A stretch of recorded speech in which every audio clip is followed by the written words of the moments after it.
আসসালামু আলাইকুম। সবাই কেমন আছেন? আশা করি সবাই ভালো আছেন। আজকে আমি কক মুরগি রান্না করতেছি। আজকে হাতে মেখে এভাবে বড় বড় টুকরা করে নিয়েছি। এখন হাতে মেখে রান্না করব।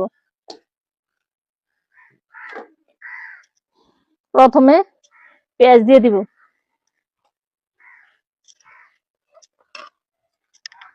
1 চামচ আদা বাটা, 1 চা চামচ রসুন বাটা, কিছু আস্ত কুচি পেঁয়াজ দিয়েছি, এখন কিছু বাটা পেঁয়াজ দিব,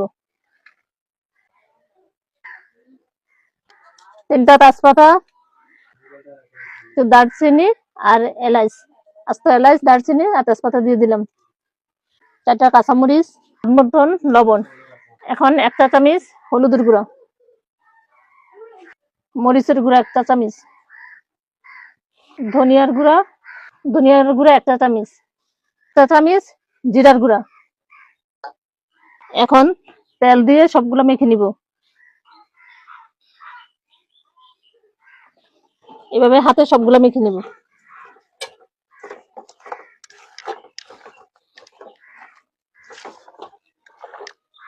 এখন মাখা হয়ে গেছে, এখন ঢেকে দিব।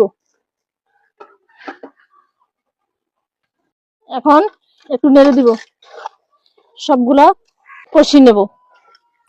এখন ঢাকনাটা খুলে আরেকটু কষিয়ে নেব।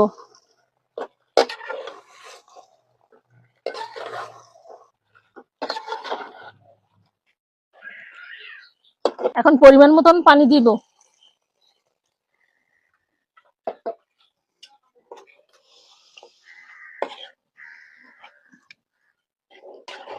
সবগুলো একসাথে মিশিয়ে নিব। এখন আমার রান্না প্রায় শেষের দিকে। এখন গরম মশলা দিয়ে তুলে নিব। আমার রান্না যদি আপনাদের ভালো লাগে, লাইক, কমেন্ট, শেয়ার করবেন আর আমার পেজটিতে ফলো দিয়ে রাখবেন। সবাই ভালো থাকেন, সুস্থ থাকেন। আল্লাহ হাফেজ।